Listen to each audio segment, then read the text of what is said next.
রাজ্যে বিধানসভা নির্বাচন মেটার পর বিধানসভা দ্বিতীয়বারের জন্য বিধায়িকা হিসেবে শপথ নিয়েছেন তুফানগঞ্জ ৯ নং বিধানসভা কেন্দ্রের বিজেপি প্রার্থী মালতী রাভা রায়।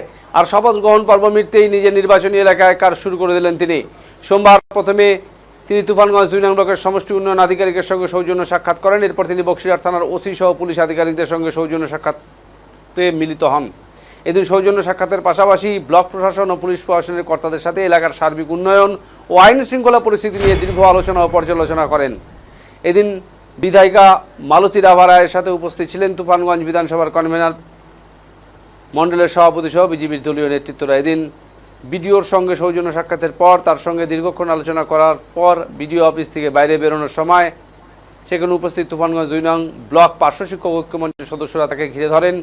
দ্বিতীয়বার বিধায়ক নির্বাচিত হওয়ার জন্য তাকে উত্তরীয় পরে আন্তরিক সংবর্ধনা ও শুভেচ্ছা জানান তুফানগঞ্জ ২ নং ব্লক পার্শ্ব শিক্ষক ঐক্যমঞ্চের সদস্যরা। এদিন বিধায়িকাকে সংবর্ধনা ও শুভেচ্ছা জানানোর পাশাপাশি তুফানগঞ্জ ২ নং ব্লক পার্শ্ব শিক্ষক ঐক্যমঞ্চের পক্ষ থেকে তারা নিজেদের স্থায়ীকরণ এবং বেতন কাঠামো সহ দীর্ঘমেয়াদী দাবি দেওয়া সম্বলিত একটি স্মারকলিপি বিধায়িকার হাতে তুলে দেন।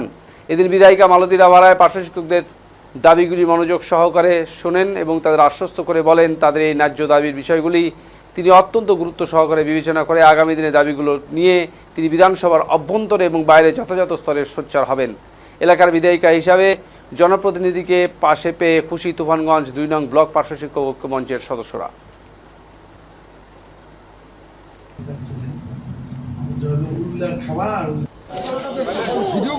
দেখুন, বিডিও অফিসে আজকে সৌজন্য সাক্ষাৎকারের জন্যই আসা হয়েছে। আমাদের নতুন সরকার এসেছে, জনগণের অনেক আশা আকাঙ্ক্ষা আছে, যার জন্যেই যে পরিবর্তন হয়েছে, মানুষ দুহাত তুলে আশীর্বাদ করেছে। আমরা জনগণের যে দীর্ঘদিনের যে চাহিদাগুলো সেগুলো নিয়েই আজকে আমরা বিডিও সাহেবের সঙ্গে কথা বলেছি যে যেন ডেভেলপমেন্টের কাজ আটকে না থাকে এবং মানুষের দীর্ঘদিনের যে চাহিদাগুলো এই তুফানগঞ্জ 2 ব্লকের ওনাকে সব ব্যাপারে একদম আবাস যোজনা থেকে শুরু করে যে যাদের ভোটের নাম কাটা গিয়েছে এবং যে ক্ষেত্রগুলোই আপনারা সবাই জানেন যে দুর্নীতি হয়েছে আর যেন সেই দুর্নীতি না হয়, আমরা ওনার সঙ্গে কথা বলেছি যে দুর্নীতি নয়, সঠিকভাবে আমাদের সরকার যে পরিবর্তনের সরকার, ভারতীয় জনতা পার্টির সরকার যে এখানে এসেছে, যে প্রতিশ্রুতিগুলো দিয়েছে সেই প্রতিশ্রুতিগুলো আমরা পালন করব। এখন তুফানগঞ্জ থেকে শুরু করে সারা বাংলার উন্নয়ন হবে। এগুলো স্থগিত ছিল, কেন্দ্রীয় প্রকল্প ডাবল ইঞ্জিনের সরকার এসেছে, কেন্দ্রীয় প্রকল্পগুলো যেগুলো বাংলায় হয়নি, ইমপ্লিমেন্ট করা হয়নি, এগুলো খুব তাড়াতাড়ি আমরা ইমপ্লিমেন্ট করার জন্য প্রশাসনিক দপ্তরে এগুলো জানানো হচ্ছে। আগামী ২০ তারিখ আমাদের মাননীয় মুখ্যমন্ত্রী শিলিগুড়ি আসবেন, সমস্ত প্রশাসনিক মিটিং করবেন।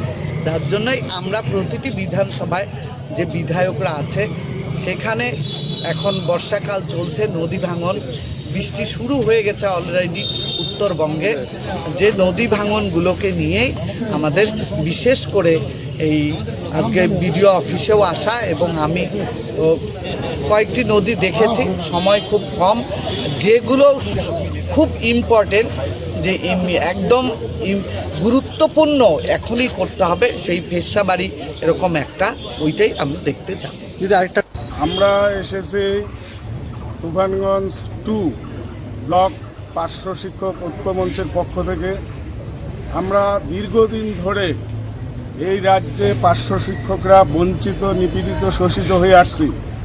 আমাদের এই দীর্ঘ বঞ্চনা যাতে কিছুটা লাঘু হয়, এই জন্য আমরা আমাদের পেশাগত উন্নতি, ভবিষ্যতে যাতে আর্থিক একটা নিরাপত্তা আসে, এই জন্য আমাদের তুফানগঞ্জ ৯ নং বিধানসভা কেন্দ্রের বিধায়িকা মাননীয়া মালতী রাভা রায় মহাশয়াকে স্মারকলিপি প্রদান করব। সেই সঙ্গে আমাদের যে দাবি দেওয়া সেগুলো তুলে ধরব এবং আমরা ওনাকে গৈরিক অভিনন্দন জানাবো পার্শ্ব শিক্ষক ঐক্যমঞ্চ তুফানগঞ্জ ৯ বিধানসভার পক্ষ থেকে। শুরু করব, মানুষ পরিবর্তন চাইছে, পরিবর্তনের পক্ষে